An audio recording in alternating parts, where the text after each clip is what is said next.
My name is Kara McManus, and I'm here with the Central Wisconsin State Fair Fairest of the Fair program.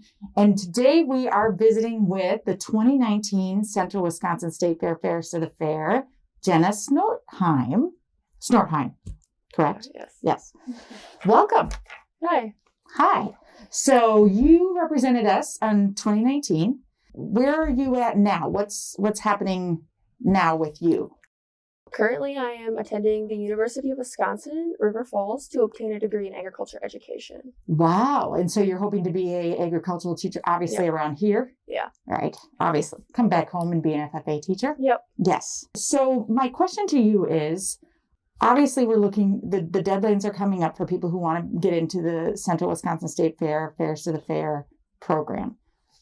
Explain what that looks like. Who can apply for this position? And so there are two positions available. There's the Fairest of the Fair, which is somebody 18 years old or older. There's no age cap, so you could be like 80 and apply for it if you really wanted to. Okay.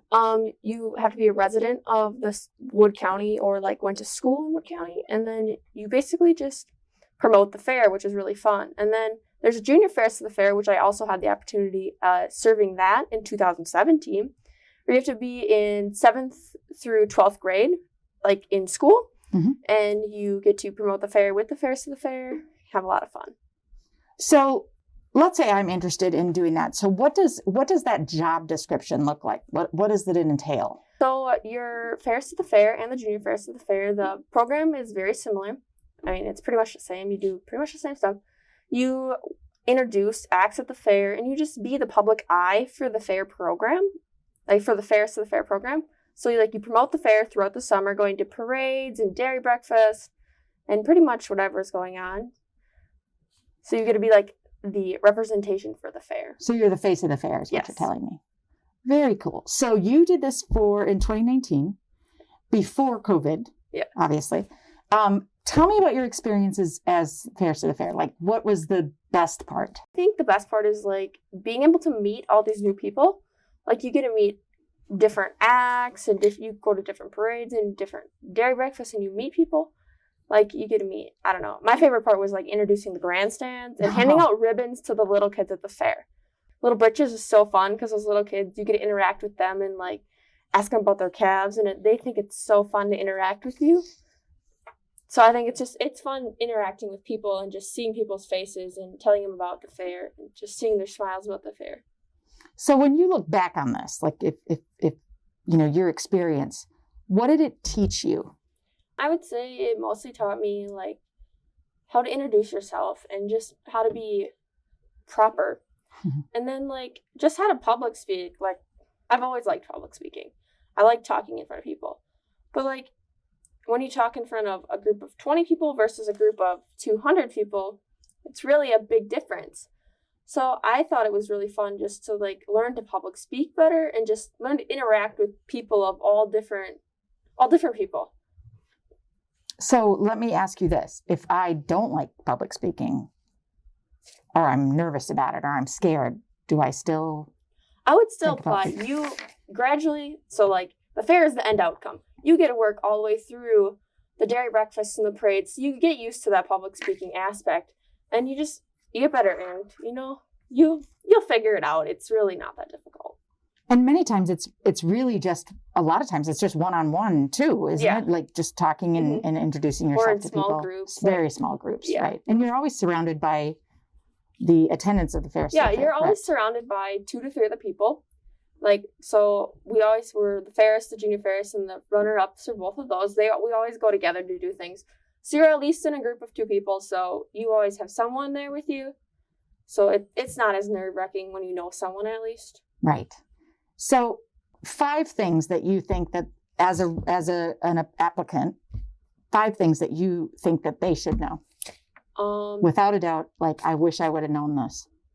Don't be scared about the whole application process. It seems nerve-wracking, but it's not.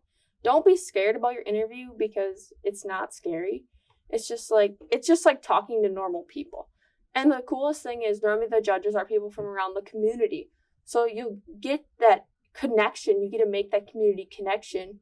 So that's always fun. You get to like see people from different parts of the community and see how they they want to help impact the fair. Other things. I don't know. It's just overall fun and just have fun with it. Don't be scared about it because it's not that scary.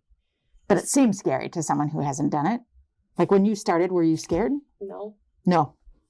Because Of course you were, Jenna. if you talk to someone, talk to one of the past Fairest or junior Fairest, they'll be willing to talk to you and tell you that it really ain't that scary. There you go. That's what I was hoping you'd say, because and you're available to talk to them. Yes, that's what I did. Like when I was applying to be junior Fairest, I was talking to a person who has been junior Fairest, and it helped calm my nerves because I'm like, I can do this. Now, I know the Fairest of the Fair also competes at a state level. Can you talk about that? Like, what does that mean, competes, and how does that work? In January, they have like a state Fairest. You run to be the state Fairest of the Fair, which it's basically very, very similar to the application process that we have in Wood County.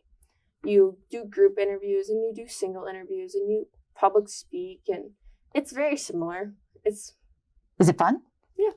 You get to meet a whole bunch of people, and then now you can look back and see what they're all doing, and that's kind of cool. Right. So I know you said you're going to school to be an ag teacher. How do you think being Fairest of the Fair has helped with that process? I think being Fairest of the Fair has really grown my love for agriculture and pushed me to, I've always wanted to be a teacher and not really knowing what kind of teacher, but being Fairest pushes your love for agriculture or pushes your love for the fair. And it shows people that you have a passion for something. So, I feel like it'll help me in my future because it'll help, show that you can show a passion for something. And it'll help me be able to teach people about public speaking and tell them about my experiences public speaking. Right. The deadline's coming up, correct? Yes. And what are the deadlines? The deadline is March 1st for the application. So, March 1st. And so, if I'm interested, where would I find the application? On the fair website. So, it's centralwisconsinstatefair.com? Yes. Okay. And then, and that is also junior Fairest of the Fair. So from 7th grade up to 12th grade and then 18 and older. Mm-hmm. So who's a famous person that you met while you were at Central Wisconsin State Fair? Oh, we got to meet Smash Mouth in 2019. And when I was junior Fairest, we got to meet Black Hawk and Eddie Money. Right. That was fun, wasn't it? Mm-hmm. Very cool. So if someone applies for the Fairest of the Fair, what's the benefits? Why would they want to do this? Is there a prize or cool crown? If you get to Fairest of the Fair or the runner-up, you get a cool crown and a sash, and you get to walk around and look cool all the time. Exactly. But there's also a stipend for it, and you get a cool shirt. And a cool shirt. Yeah. Doesn't get much better than that. Plus, you get to go to all these fun breakfasts and you get to eat a lot of food. Definitely eating a lot of food. They're going to want you out there and do that. If somebody has questions, where can they call to get answers? They can call the fair office or just contact one of the Fairest. They'll probably help you. Okay. And all that contact information is on the website. And the website again is centralwisconsinstatefair.com. Right? Yes. Perfect. So my last question to you is, where do you see yourself in 5 years? Being a teacher, an FFA advisor, and being able to just keep teaching about agriculture and promoting things. And will you continue to be a part of the Central Wisconsin State Fair? Yes. How about the Fairest of the Fair program? I don't know, maybe. We'll see. You'll always be an alumnus on this, so you don't get a choice. You're always going to do that. Any last words for someone who's on the fence? Just do it. It's fun. You can't hurt yourself trying. Perfect. It's all experience, right? Yep. Great. All right. Well, we're out of town. So I want to thank Jenna Snortheim, the 2019 Central Wisconsin State Fair Fairest of the Fair. My name is Kara McManus. Thank you so much for joining us.